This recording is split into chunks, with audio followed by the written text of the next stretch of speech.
Welcome to the deep dive. Today we are focusing our high-powered microscope on material jetting, or MJ. And this is one of the most accurate, high-resolution processes in the entire landscape of additive manufacturing. It really is.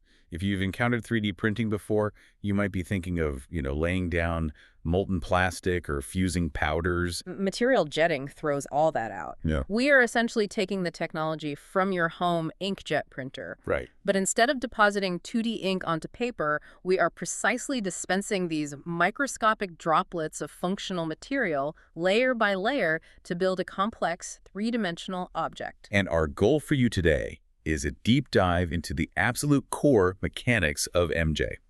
We want to understand how this highly precise droplet formation is controlled. And the specialized materials it requires, we're talking everything from waxes to ceramics. And the strange, wonderful physics that keeps this whole process running smoothly, avoiding, chaos at a molecular level. To set the stage, it's worth remembering that this didn't just spring up overnight. The investigation into printing technology started way back in the 1960s, and it was driven entirely by two-dimensional document printing. Just paper printing. Exactly. The transition to true 3D applications, things like electronics, packaging, optics, functional parts, that's all much more recent. So when did that 2D technology really make the leap into the third dimension commercially? The first commercial success came in 1994 with Solidscape, and they were focusing on high-precision wax modeling. Okay. This was followed pretty quickly by 3D Systems Actua 2010, but the real game changer was in 1998 when Objet introduced polyjet technology. And that's the one that really opened things up. It did, because that system moved away from just waxes and started jetting photopolymers. That really set the stage for the ultra-high-resolution multi-material systems we see today. It's incredible how fast that shift happened once the core mechanism was solved. So let's get right into those mechanics. Let's do it. Because that's where the secret sauce of material jetting lies. We're talking about generating and placing a droplet maybe just a few microns wide, exactly where it needs to go. And hundreds of thousands of times per second.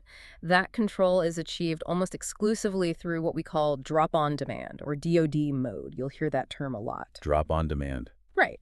Unlike continuous mode, where you have a fluid stream that's constantly breaking into droplets used in things like, say, high-speed food labeling, DoD expels a droplet only when the print head gets a command. And for 3D printing, that precision is absolutely critical. It's everything. And when you look inside the print head, there are, two fundamentally different ways to achieve that on-demand expulsion? That's right. One is basically mechanical, and the other involves heat. Okay, let's start with the mechanical one. So that method is called piezoelectric ejection, and it's really the method of choice for materials that need high fidelity. How does it work? You have a tiny ceramic element, the piezo, that literally changes shape instantly when you apply a voltage. This physical deformation creates a momentary, super precise pressure pulse. Like a tiny hammer. Exactly, a microhammer, forcing a material droplet out of the nozzle. So what's the big advantage of using physical force instead of, heat? The advantage is really twofold. You get superior dosage accuracy, and critically, it's compatible with a wider range of fluid viscosities. And less stress on the material itself. That's the most important part. Since you're relying on physical pressure, you subject the material to very little thermal stress. So you can jet sensitive materials like high-end photopolymers that would just degrade if you heated them. Which makes total sense because the alternative, thermal ejection, what people might know as bubble jet, that relies completely on heat. Correct. Thermal ejection uses a small resistive element right next to the nozzle. A rapid, localized current creates a brief spike in heat. And that boils the material. Instantly. It causes the material right next to it to vaporize and form a tiny bubble. That bubble rapidly expands, and that expansion forces the droplet out. It's an effective method, and I assume cheaper. It is usually cheaper. But like you said, that intense localized heating, it really restricts the type of heat-sensitive photopolymers you can use. If your material can't handle a flash boil, you have to go piezo. So you've created the perfect tiny pulse of pressure. The hardware is ready. But that pressure is useless if the liquid itself isn't behaving perfectly. Exactly. And that leads us to the next, much deeper challenge. The physics of the fluid. This is where it gets really interesting for material scientists. It really is. We need to keep the material in a liquid phase, which often means heating the entire print system. But more than that, the fluid has to sit in this microscopic sweet spot of physical A properties. sweet spot. Yes, to make sure that when it leaves the nozzle, it forms a perfect little sphere that doesn't string out or, splatter everywhere. The two most critical parameters here are viscosity and surface tension. Let's talk numbers, because this sweet spot is, from what I understand, incredibly narrow. Viscosity, so the fluid's resistance to flow. Think of thin milk versus cold honey. Right.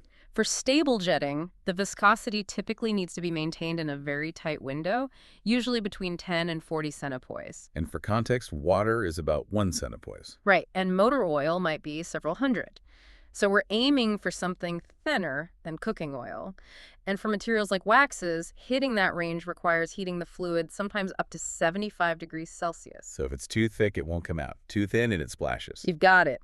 And the other piece of the puzzle is surface tension, which holds that droplet together and dictates how it wets the previous layer. Also critical. Equally critical, usually needing to be between 28 and 35 millinanometers. But here's the real aha moment for anyone trying to formulate an MJ material. How's that? The performance isn't defined by viscosity or surface tension alone. It's defined by the precise balance of all the forces acting on that droplet as it leaves the nozzle. So what does this all mean for someone trying to invent a new material for this? What's the scientific gatekeeper? They have to satisfy a critical engineering threshold. It's known as the printing indicator. The printing indicator. Right. And this indicator scientifically links the three primary forces at play: inertia, viscosity, and surface tension, using two complex dimensionless numbers: the Weber number and the Reynolds number. Okay, I remember these from physics. The Weber number is about inertia versus surface tension, how fast the fluid moves versus how tightly it holds together. That's it. And the Reynolds number measures inertia versus the stickiness or the viscous forces. Precisely. And if we combine those, the formula shows that for successful, stable droplet ejection, the value of the square root of the Weber number divided by the Reynolds number must be less than or equal to 10. That's specific. That's specific. If your fluid properties fall outside that narrow boundary, the laws of physics essentially say, no, you cannot print cleanly. It's just a beautiful application of fluid mechanics to manufacturing. That deep understanding of fluid dynamics has led to this whole fascinating ecosystem of technologies. Material jetting isn't just one process. No, it's really a family of printing flavors, each one optimized for different materials or different end goals. So let's zoom out now and look at some of those different implementations that fall under the MJ umbrella.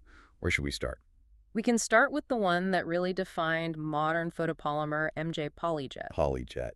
This set the standard for high-res polymer printing back in the late 90s. So what's the key to its technique? PolyJet uses tiny droplets of liquid photopolymer resin, but the key is the instant curing. Instant. As soon as the material is deposited, a UV light source that's actually attached to the print head immediately flashes and cures it. This instant solidification is what allows for the extremely high resolution and fine detail we associate with it. Okay, so next up you have the classic dedicated wax systems, which are just called drop-on-demand wax. Or DoD wax, yeah. These are essential in specialized industries like jewelry and dental medicine. They often use two separate materials, the build wax and a different soluble support wax. What's unique about the high-end systems, though? I read something about a cutter. You did. Systems like those from SolidScape sometimes incorporate a tiny milling cutter, a freezer on the print head. Wait, so you're adding material, but you also have a cutter to take it away. Why would you need to shave material off in an additive process? Because even the most precise jetting process still results in microscopic layer undulations, those little stair steps. Ah. For investment casting, especially for detailed jewelry, the surface finish has to be absolutely perfect. So the freesa shaves off any uneven bits layer by layer, ensuring an incredibly smooth surface finish. That makes a lot of sense for luxury applications. Then we have a faster, broader approach, multi-jet printing, or MJP. MJP uses multiple linear arrays of nozzles, which lets the print head lay down photopolymers, or waxes, much faster over a bigger build area. The emphasis here shifts a bit from extreme precision to speed and multi-material capability. So it's the workhorse for rapid prototyping. It often is, yes. And speaking of true functional parts, that brings us to what feels like the frontier of this technology. Nanoparticle jetting, or NPJ. Patented by XJET in 2015, NPJ is fundamentally different. It doesn't use standard waxes or photopolymers at all. So what is it jetting? It jets a liquid suspension that contains vast quantities of metal or ceramic nanoparticles. You're basically printing a powder that's suspended in a carrier site. Which means it's not cured by UV light. Not at all. It requires a secondary, very high-temperature sintering step to fuse those particles into a solid, functional metallic or ceramic part. And that leads us right to the material triangle of material jetting. The Hmm. polymers, the waxes, and these nanoparticle suspensions. Right. Starting with photopolymers, they are by far the most common build material. Why is that? They just dominate the rapid prototyping market.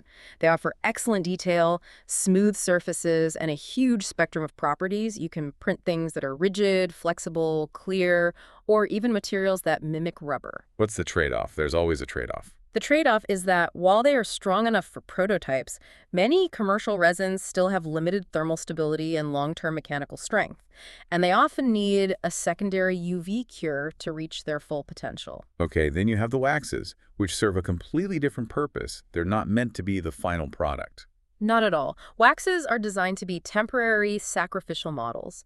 They're ideal for investment casting because they solidify just by cooling, they have low toxicity, and most importantly, they burn out cleanly in the furnace. Leaving almost no ash behind. Exactly, no residue, which ensures a flawless metal part. Mm.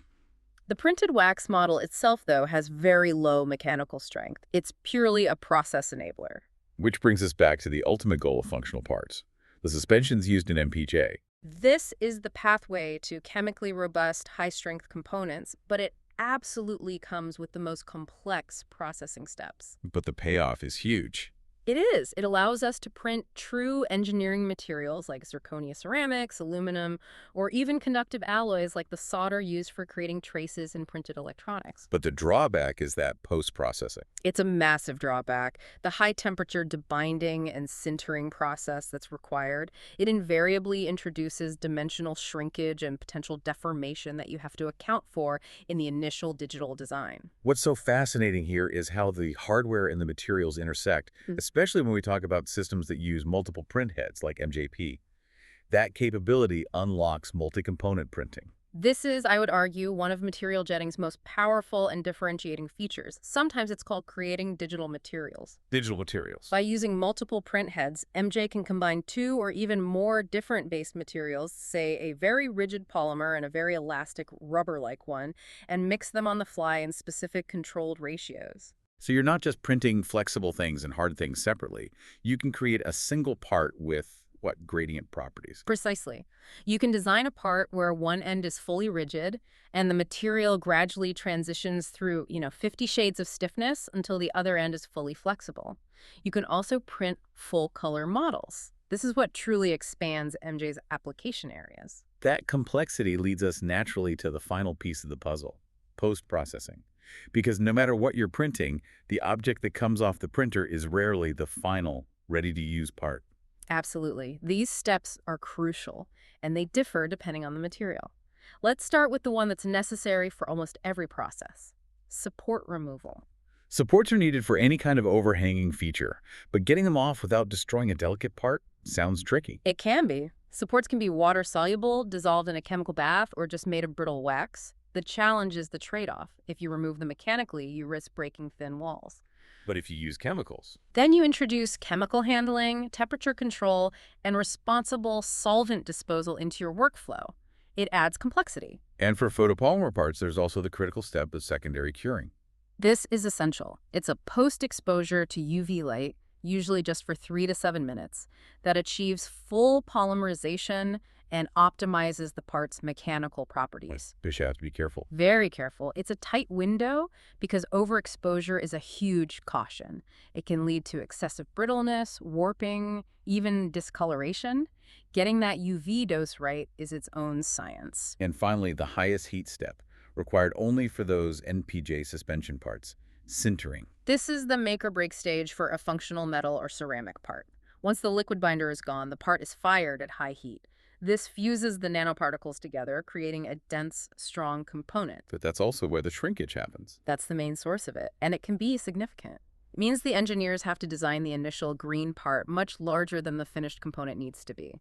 When you look at the applications, though, you understand why people go through all this trouble. You do.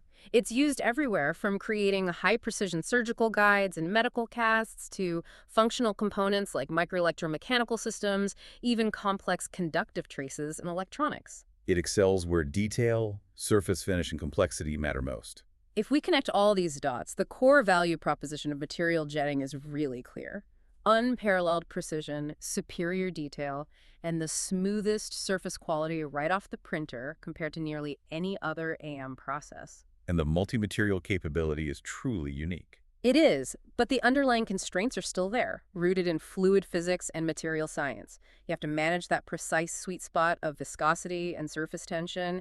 You have to prevent droplet accumulation and deal with all the post-processing complexities. It's a technology built on adapting decades of expertise in 2D printing for the third dimension. And it continues to evolve. Which leads to our final thought for you, the listener. Material jetting relies fundamentally on the principles of ink delivery. So how might the next generation of MJ technology overcome its core constraints, specifically the inherent low mechanical strength and thermal limitations of current photopolymers, to fully compete with high-strength technologies like SLS or FDM for genuine, load-bearing end-use parts? That's the big question. That's something to ponder as you look at the future of functional 3D printing.